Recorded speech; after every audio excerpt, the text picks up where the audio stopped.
Recreation activities are really important in their living environment because in a long-term care facility, we provide the essential care such as food or medication, but I think the recreation activities give them a purpose to wake up in the morning and then have something to look forward to.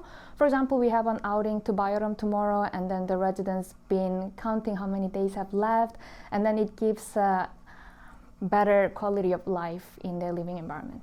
And also the activities help transitioning the nursing home into their living environment. It helped them to break the isolations for some residents and help them prevent deconditioning physical and cognitive functions. To meet the needs of the residents and incorporate into our programming, we participate in the interdisciplinary team meeting, and from that meeting we obtain the information from the residents, family member, or other professional members, and then we try to integrate their interests and abilities into our daily activities by adapting it. We also try to include the different domains of the well-being in our activities, including cognitive, sensory, occupational, or spiritual. And also, once we have an information of what the new residents' past interests are, we try to put it in our recreation program by adapting it. To incorporate the loved ones to the activities, we always invite them. We let them know in advance what are the big activities that are planned for. So if they have planned to visit the residents, they pick the date that we have something going on in the center so they can enjoy the concert together.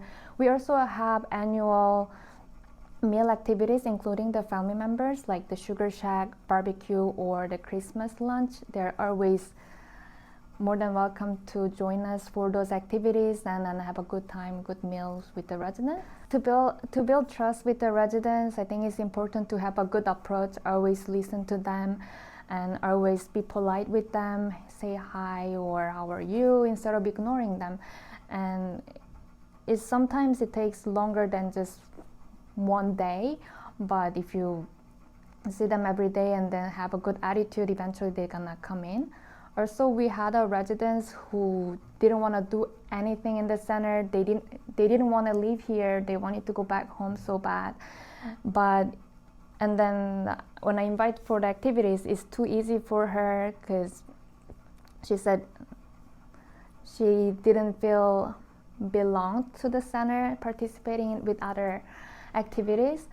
And then during the meeting, we discovered that she would like to volunteer. She used to volunteer a lot, and now she's always with us during the big activities. She helped us cleaning the venue or serving the cake, or even distributing our newsletters or the program schedule. And she's more than just a member. She's our member of the team now. To incorporate the technology, we have a projector that projects games and sensory activities and even physical games on the table, and it's interactive. So the residents are moving their arms to play the games, and it's going really well. And also we have a smart board with a big screen. We do karaoke, movie nights, or the cognitive games and trivias. To be a recreation therapist in the long-term care, we need a lot of patience, especially with elderly who lost autonomies. They have hard time hearing or speech. So definitely being a patient is really important. Also a lot of organizational skill, since our job requires a lot of planning in activities and many things to consider for the diet list or their capacity. Can they walk? Also being energetic is really important. Essentially, we're the one leading the big groups, so your energy really brings up a good life in the group activities. And no matter how you plan, last minute things always can arrive, so it's your ability to adapt in these difficult situations or problems are really important as well.